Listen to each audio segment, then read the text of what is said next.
Ahoy everyone, my name is Douglas Haddad, better known as the Captain, and today I was able to make top 64 with Plunder Patrol. Jesus Christ. Let's freaking go. You guys already know. Bam. Asian Persuasion is Slim. We're here at Nationals. As you already heard with the Captain. You know what, man? Before we get into it, you got any shout-outs? Of course, shout-outs to Team Playmakers, the team I'm currently on. Best team to sign up any players. Like, if you're a competitive player and you know you can do well, Playmakers is the place for you. With that in mind, I also like to say thank you to my friends and family, my mom and dad, Michelle, everyone who called me. Thank you all. A good captain's nothing without his crew. And speaking of crew, at the bottom of the description, you're going to see a link to a Discord server for Plunder Patrol. Please hop on. If you have any questions, you want to learn the deck, you have anything you want to learn, hop in that Discord server. We're all there to help. And it's casual, competitive, everything for everyone. We're there for everyone. With that in mind, let's get to the list. Let's do it. 2-day winner mat. There's the mat right there, but we had to do the profile. Yeah, we gotta do it. So we're going to start off with the main deck. Main monster count, we have 3 Whitebeard, the Plunder Patrol Helm. So for people that don't know what this deck do, tell us what they do. So you get each of them out. Simple enough. And put this here. So, very simply put, Whitebeard, Redbeard, and Blackbeard later on are pilots. Basically, their whole effect is during the opponent's turn, these two, or Blackbeard is a little more crazy. You can special summon a Plunder Patrol with an attribute on the field or grave that the opponent has, and then equip them. So what happens here, these two share that effect, and then all of them have separate effects that determine who they are. Okay. So Golden Hair is an extender, level 4 standard, no effect on summon, nothing like that. If she's in hand, you can send a Plunder monster from hand or field, so including spell and trap zone, to grave and summon her for free. If she's in grave, you can pitch anything, revive her, and then locks you into Plunder. So she is like a 1-card Blackbeard. She goes into the link too. Bluebeard is the extender. If you control any other Plunder Patrol on field, even the ships, Blackbeard, anything, summon for free by activating. He goes to graves. You can pitch a card for cost, draw one. So he's like, if you draw anything that's not useful for your matchup at the time, you're able to get rid of it and get something better. Right yeah. From there, you have Whitebeard. So Whitebeard is a pilot, and he also has a separate effect. He goes to graveyard at any point. He summons a Plunder from the main deck, locking you into Plunder afterwards. So basically, you're able to discard him off of certain effects, get field advantage, and then able to add it back and just provide more. And then you have Redbeard. Just like White, he's a pilot as well, but when he hits graveyard, he targets a Plunder monster on field and equips onto it from the graveyard. So what that causes is that it makes it so you have quick effects on field, you have a bunch of different places you can go to technical-wise, and when they're in the spell and trap zone, you're able to get more recursion out of it. I'll show a couple demonstrations after. And then from there, we have Black Eyes, the Plunder Patrol Sea Guide. Very simple monster. You activate it by targeting a Plunder in the grave besides himself. Add the monster to hand, and then you summon him, and then add the monster to hand. So if they called by the grave DD Crow your target, this still hits field. Oh, jeez. It's a very good extender. It can't be stopped by much. With that, and the main crew, then we have the unofficial 6th Plunder, Gamma. So Gamma and the driver, hate drawing this card, only drew it once. Gamma, on the other hand, awesome card to pair up with the rest of the deck. The whole idea for this was not just a blind second, but was to make it so if I played against the Scythe Lock, Gamma plus any of my other cards was able to crack it and beat it from that point on. And it worked for the most part. From there, we have the spell lineup. Grab these right here. Boom, boom, boom. Sorry. Boom.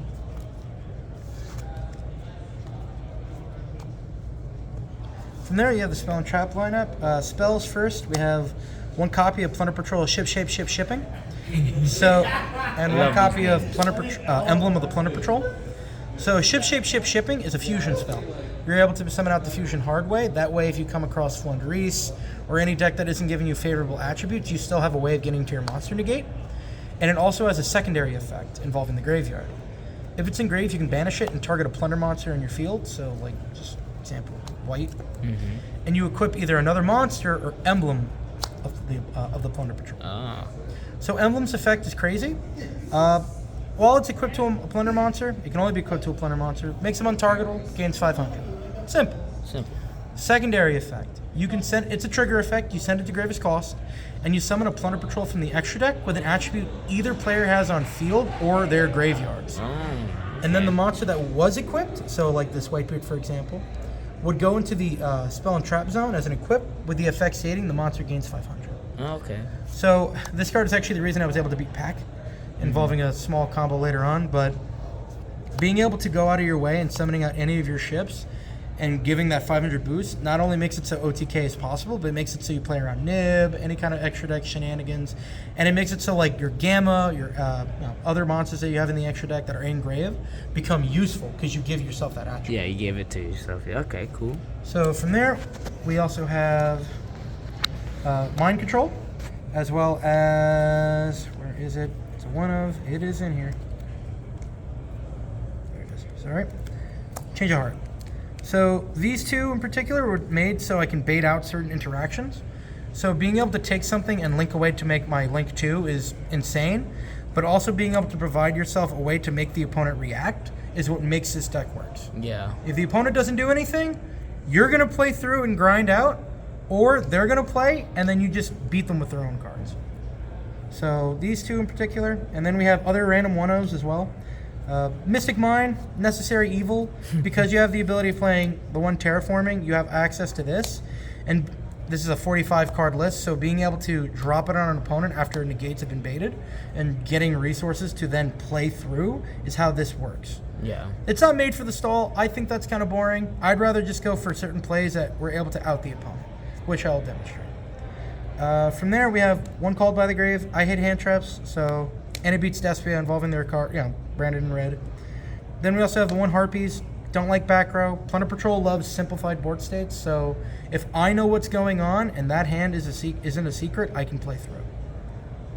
And then from there we have the 2-0s, 2 Dark Ruler no more. Card's great. It's able to stop a bunch of stuff. I've been debating about putting it to 3, but honestly at 2 it worked wonders. Then we have 2 Pot of Desires. You run 3 of almost every Plunder monster in the main, minus red because it stinks to draw them at 3. You rather 2. You're able to banish 10, get more advantage. And then if your opponent, for some reason, tries to stop this in any way, Gamma. Or other cards that are played in the list come up. For example, 3 Talents. God, yes. Blind Second, baby. Oh, of course. For this format, at least. Triple Tactics Talents is able to just pair off, get more cards, take opponents' monsters. The effect I used the most was actually just the draw 2, though. Yeah. Being able to just play through negates is important. Another 3-0 spell, 3 Droplet. Plunder Patrol plays incredibly well with Droplet because of the grave effects that trigger off of the main monsters. Best one being either White or Redbeard. Because chain links are, you can chain their effects during the opponent's turn and summon out a ship, but being able to chain Droplet and send this to grave is cost. Their effect still resolves and summons. Yeah. Then from there you get that ship and then you get to trigger their secondary effects. Jeez. With Redbeard, it's okay. Avoid some activate effect. My opponent, one of my opponents activated Imperm on him, and they had a bunch of monsters on field. Chain Droplet, send the red, and then from there I was able to remove summon Moiric, and then this re-equips to the monster, making it a quick effect again. Nice. Whitebeard is a different situation. When he hits grave, he summons, so you're able to get another pilot or another card to go off and get more advantage of. 9 times out of 10, though, would most likely be the Redbeard. With that in mind, we also have other spells. 3 Raigeki. This card's really cool. I don't like playing against cards that say no playing, and being able to pair this with like a Gamma or something is very strong against Adventurer. Yeah, So, it beats that whole like board. that whole Scythe Lock shenanigans, I hate it. Yeah. Raigeki, no. And then of course 3 of the best card, 3 Shipyard. So Shipyard is the best field spell in the game. There's no, it's better than Hidden City. It's better than that dumb Therian's field spell, simply because you're able to every single turn discard a card, anything to add any plunder card. So this generates advantage every single turn, and from there you're able to provide more damage, more recursion. So simple search effect, discard 1 to add 1. Then you've got the other 2 effects. For every Plunder Patrol card in the spell and trap zone, all plunder monsters on my side of the field gain 500 for each one. Jesus, that's huge. So, like this tournament, I was able to get 1 monster to 5,000. Jesus. I had 3, full board booty plus 4 other Plunder Patrol cards on there, and then just being able to swing over and do damage is insane. It's also got its grave effect, the utility effect. If it's in grave, you're able to. It's like Orcus Babel, I believe. Oh, Babel, yeah. You target a plunder card in the spell and trap zone. You set this from grave first, and if you do, then you bounce the card back to your hand. Oh, brilliant. So you're still able to play around a bunch of back row hate and stuff like that. It still gets you there, and also provides advantages and resources that people wouldn't expect. Yeah. Because Plunder Patrol's biggest thing is you need a plunder in hand. If you're able to do, as long as you have ammo for your ships, you're fine. Yeah. And then from there, we have 3 traps only for the main. 2 evenly matched. I liked it, and it came up a couple of times. This is more for just back row heavy decks or Flanderies. Or if I had to, like most people, didn't play against Flunder this weekend, but I've had Flanderies players go like, oh, he's trying to bait. Sure. And then as soon as you end the battle phase and drop it on them, they have the dumbest look on their face. It's awesome. And then, of course, 1 copy of Plunder Patrol Booty. So this is a revival trap. You're able to target an opponent's monster, call an attribute, and then you summon or shuffle back a plunder from graveyard without targeting. So it makes it so that your pilots that you discard for ammo come back and get you more ships to play through the opponent's turn. Yeah. Also, attribute changing as well. This came up actually against one of my matches. My opponent was trying to go for Gloomy, and I knew he was going to try to go for Gloomy, so I went here, target, call water. All of a sudden, I revive, and I get a Blackbeard out because at the end of the day, you get more monsters.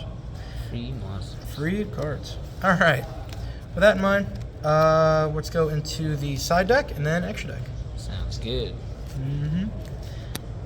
So monsters right here. So side deck first. 3 Nibiru. If I have to go first, or if I have the inkling that my opponent's going to try to make me go first, and they're a heavy combo deck, this comes in immediately. Because even pairing through with like Gamma in the main deck plus Nib, going first is not the worst call at all. Yeah. So Nib, incredibly useful card. If the negate isn't up, you disrupt, play through. Also, this comes up as part of the bait and switch combo. From there, 3 Twin Twister. I don't like back row, and Flundery stinks to play against. Also Mystic Mind, so having the extra out is very vital. And getting cards in graveyard with the twin is able to just provide more resource. So that's the reason there. Then we go to the trap lineup. 3 Dimensional Barrier and 3 Anti-Spell Fragrance. So D-Barrier was more full on the line of like any kind of archetype. Again, I know they're going to try to make me go first because I saw all these going second cards. So D-Barrier comes in to stop like Sword Soul, Adventure Package from Synchro Summoning, while Anti-Spell is just there to provide like just stop any spell Britain deck. Then we have the interesting tech, the Spice, 2 Pride of the Plunder Patrol. So this trap card was the only reason this is here is for Philander. Unfortunately, the matchup is probably one of the worst ones because they don't give you enough attributes to play through.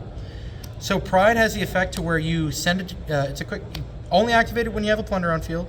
You send it to grave as cost, so they can't twin it or cosmic it away. You look at the extra deck and you send a card there to the graveyard. You get to pick as well. Jesus. So like I was able to like one time this came up was against an adventurer deck with like the Hulk package. I knew they were gonna try to go for like that whole Hulk shenanigan because they had like Sangan or they went Sangan, Almirage, Adoboria, Summon Aboria. As soon as the Aboria hit field and I went effect rip Hulk, everything fell to pieces for that opponent.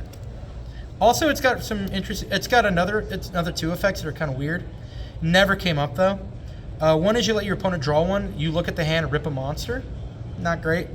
And then it's got, for some reason, if you destroy a monster by battle, you just get with a plunder monster. You just get to draw one. So it's nice. Has a lot of effects. Also, it's a plunder name, so if I draw into it, like going first, being able to hold it in hand, if I know for a fact I already have another one anyway, to discard for fodder is very important. And then 1 copy of Red Reboot. Never came up during the tournament, surprisingly. Everything else was fantastic. A couple of cards I would change from here and there on the side, but for now, the deck did what it was supposed to do. Got you to top 64. Yeah. Now Say we that got the again. extra deck. Of course. The most important part. Yugioh, I love you. That means I love you, Mom. Aw. She's my brave token. Although no brave. No brave. 2 extra nib tokens. So now, extra deck, 1 Almirage. There are 3 monsters, 4 technically. You can normal summon to link away with this. And then from there, you try to link away into summon more monsters, most likely Blackbeard. Golden Hair plus any other card in hand is a 1-card Blackbeard due to this, because you normal, link away, summon this, effective gold, pitch any card, revive, make Blackbeard. With there, we have 1 Geonator Transverser. So this is for the bait and switch play. If Nibiru is being played, or if my opponent is playing something on the field that I want to take, and make sure they don't have, this comes up.